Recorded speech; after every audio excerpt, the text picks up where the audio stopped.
नमस्कार.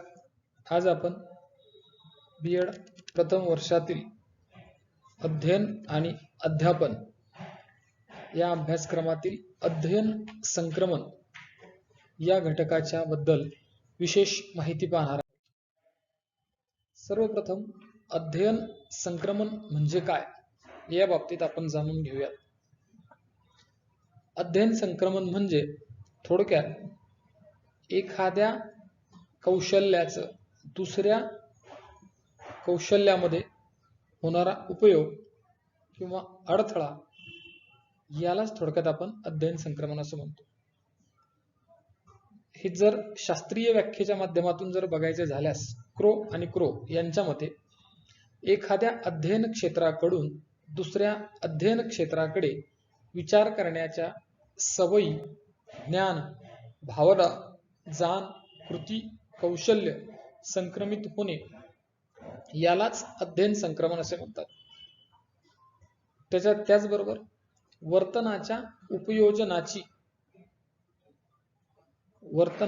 उपयोजनाची व विस्ताराची प्रक्रिया म्हणजे अध्ययन संक्रमण होय.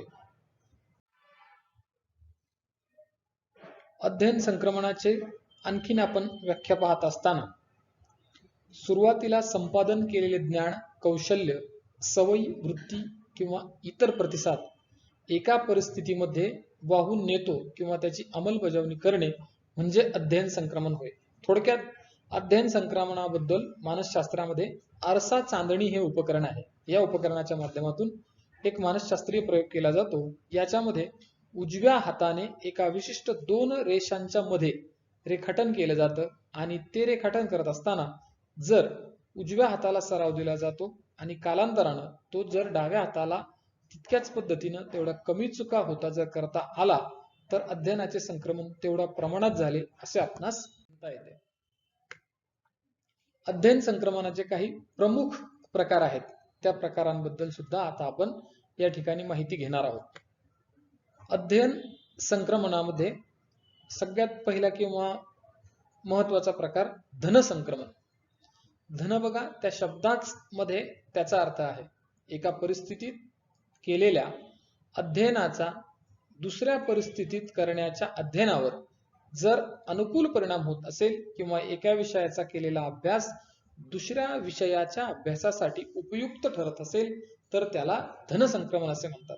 उदाहरणार्थ जर एखाद्या व्यक्तीला सायकल चालविता येत असेल तर निश्चितच त्याचा मोटार सायकल चालविताना आधीच्या केलेल्या कौशल्याचा नंतरच्या प्राप्त करावयाच्या कौशल्याला उपयोग होतो.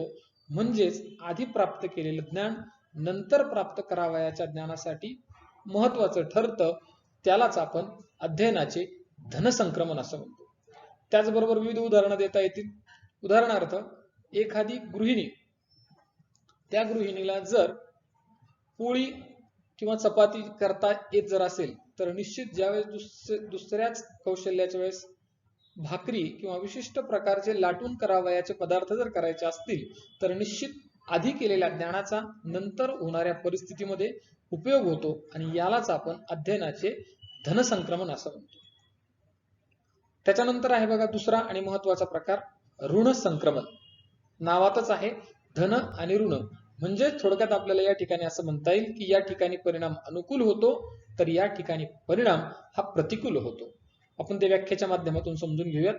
एका परिस्थितीत केलेल्या अध्ययनाचा दुसऱ्या परिस्थितीत जर प्रतिकूल परिणाम होत असेल किंवा एका विषयाचा केलेला अभ्यास दुसऱ्या विषयाच्या अभ्यासासाठी उपयुक्त ठरत नसेल तेव्हा त्यास ऋण संक्रमण असे म्हणतात. उदाहरणार्थ हिंदी भाषिकाला इंग्रजी भाषा शिकताना अडचण येते कारण दोनही भाषांच्या व्याकरणाचे बहुतांश नियम सारखे नाहीत. उदाहरणार्थ हिंदीमध्ये एखादी